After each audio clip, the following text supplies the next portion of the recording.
Jalen, you said about the blitz the other night, bring it at the end of that news conference.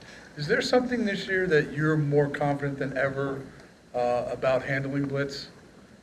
Um, I just think just trusting the coaching and everything that's been delivered to me, and we just want to go out there and execute the different things and try and learn from our history, learn from the things that we've experienced in the past. But the ultimate goal is to step out on the field and feel like you're in a good place, and we're just taking it day by day with that. How was the communication with Cam there? It looked like, some exchange stuff. What was that communication process like with him? I'm sorry? With Cam Jurgens, what was the communication process like first game with him? I think it was really good. I think, when you're sambaing with a new partner, you got to find their rhythm, you got to find their flow. And I think with this team, on all phases, we're sambaing with new partners. Defensively, different play caller, offensively, different play caller. New coaches in different positions, and quarterback and center. Obviously, that has changed. Even right guard and whatnot. So I think just finding that flow, continue to communicate over time. Cam's a guy that really works really hard. He puts his heart into it. And he grinds. He takes the coaching from stout. We have the great conversations. He's really a force up front, and I got all the trust in him. Moving forward and all these things. It just takes that communication and the work that we're going to put in and we have put in. So I think he's in great hands. What makes Jesse Bates stick out? I'm sorry. What is it about Jesse Bates that makes him so? I think. I think he's a great all-around player. Been doing it for a very long time. Him and Simmons. So those are two guys that you gotta know where they are on the other side of the ball. Jalen, after reviewing the tape, what's the key to avoiding those type of interceptions moving forward? I think I made two unwise decisions. Those are all things that I own. So those are things that I got to be better with. Truly managing those situations and. Just taking what they give me. In those moments, it's obviously like a split-second decision. How do you avoid it though? Because in the moment, it's got to be a little tough to just. It's not tough. It's just I made an unwise decision on both of those, and I just don't do it. We've talked in the past.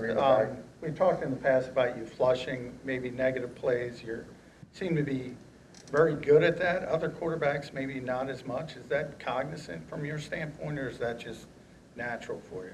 I think I just go out there and play the game. And I think when you talk about all the different nuances that go into it, especially this year with the different changes and finding your flow and finding your rhythm, I think all of those things are to be accounted for. But in the end, it's my job to go out there and lead the football team. Go out there and get us in the right play, get us out of certain situations, and ultimately play smart football situationally. And I touch the ball every play. So you got to be wise with the ball in your hands. And I had some examples where I wasn't wise with the ball in my hands, but in the end, things tend to turn on and click when you need them to, and that's where we work hard for those moments. On the first interception, you have two in the backfield. You end up having, I think, 3 downfield versus 7. Mm-hmm. Later in the final drive, same situation, you kind of motion into that.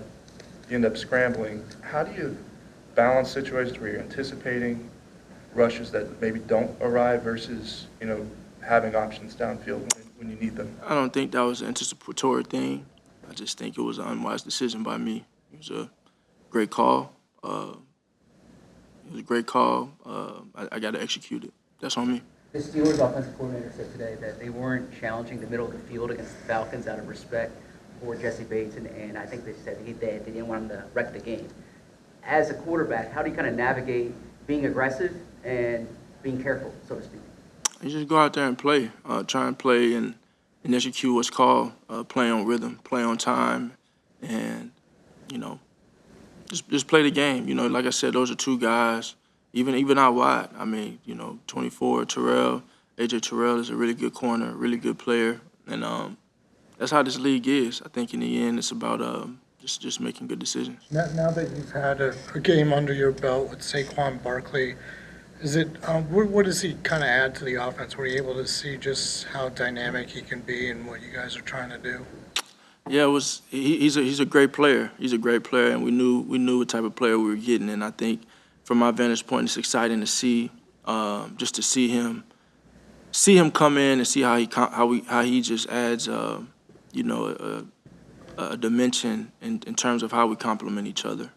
From all across the board. And so, he had a great day. I'm happy for him, and he showed up. He showed up big time. I know there was some times in camp where Kellen was in your ear calling plays. You had maybe some time to game plan for inter-squad scrimmages and joint practice. Last week was your first real game plan, go into a game, see how he calls a game, watch the tape after. How do you kind of evaluate that whole process? What was that like, and what did you like about that? Yeah, I think all of these. I think that's a great question. I think in terms of process, and everything is different, because you're working with different individuals. And so my process in which how I prepared for a game last year, in some areas it might not be the same. That's all in navigating how Kellen, how Coach Doug, how they want to operate. And so I think there are definitely some things that I want to see to kind of get a foundation, get a pulse. How are they doing it? What's their rhythm like in this area? What's their communication like even? We're sambling with different partners, different people for the first time, and we're just trying to figure out their flow. And I think as we navigate that, we'll win. And that's what we did. I'm sorry. Are there things you learned specifically from this first time that you can kind of take into next week? And I won't get into detail, but yeah, absolutely. I think there are a lot of things to take away from the game in all aspects to just push our football team to be a better team and ultimately continue to grow. On Monday, Nick Foles is being honored. Is he someone you've gotten a chance to Monday night? On Monday night. Of course, cool. Is he someone you've gotten a chance to either know or watch, or I guess aware of the history that he has here? Nick's from Texas, right? Yeah. I've never met him.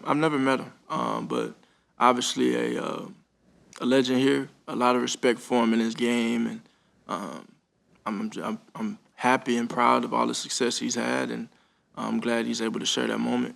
Did you watch that Super Bowl that he played in? I did. I think I was at Alabama, I think. Yeah. What do you think when they ran Philly? Great play, great call, great catch, great execution. You had one of those at Oklahoma, I think. I did. Yeah. Did you think the Y'all trying to get at something this week? Y'all want to see or something? Yeah, good. Did you feel like the Packers tried to take your legs away from you as far as running the ball? And if so, are there things you can exploit off that later on? Yeah, I think you find a flow for things as they go on. I think for the defense we just played, the team we just played, I think they're definitely mindful of that in my game. But I think when you try and take certain things away, you kind of expose yourself to other things. Creating yourself vulnerable for other things, and so. Yeah, I think there are definitely things like, the last time we played them, it was a pretty good day on the ground. So I think, everybody's aware of that. Speaking of navigation, over your career, I think you tried to protect yourself more when you're running.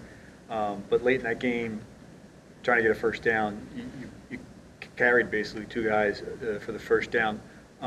In that moment, is that something you're conscious of about protecting yourself, or is it just something that just happens instinctively? It's just something that comes to you. I think there are certain moments in the game where sometimes it just it's on, and it's kind of like make it happen. So, yeah. You mentioned Doug Nussmeier. What's his presence like on game day? I'm sorry? You mentioned Doug Nussmeier, quarterback's coach. What's his presence like on game day? It's different. It's cool. It's cool. He's great. I think he's very informative, direct, great communicator. And I think just me finding that flow again with Coach Kellen and Coach Doug and just navigating that, even Will Greer and his presence, finding my flow with those three guys and just continue to take steps. We had a trial run. It was real action, obviously, but had a first round go at it, and we'll continue to build over that. It's the one thing about it, yeah. Third and longs aren't. I feel like you had a good question coming. Can I hear it? You can go. Third and longs are percentage plays anyway, don't really want to be in them, but what are your priorities whenever you're faced in a third and long situation as a quarterback? What do you mean? As in, like, if you're passing on third and long, do your priorities change versus other It's plays? always execute the play, and I think again you want to make the wise decision with the ball. Being a quarterback, touching every play, so I think there are different situations that come up with that. You can be backed up in the red zone, you can be in the fringe area, you can be in a different mentality. Play caller could be trying to throw a shot down the field, could not be trying to throw a shot down the field, and so I think it's a part of everyone being on the same page with that. Part of everyone being on the same page with that. It could be a third and long, it can be a run play, Ain't much I can do but hand it off on that, so it's all a testament of everybody working collectively, being on the same page in it. I'm sorry, on a much different note, Frankie Beverly's death, how did that affect you? Yeah, I got chills thinking about that. Man, he's a person that his legacy will live forever. He's touched so many different, people across the world through his words, through his songs, and through his music, and it's just timeless. It's timeless, and I got the opportunity to meet him at the Magic City Classic in Birmingham in 2018 for the first time, and he was like a uncle in a sense of how he just, welcomed me, and we exchanged signatures, and I gave him an Alabama hat at the time, or helmet at the time, and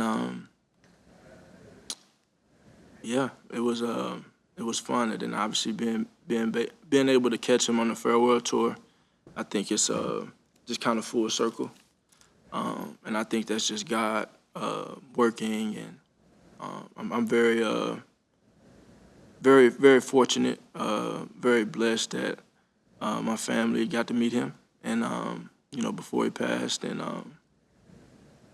yeah, his music will live forever, yeah.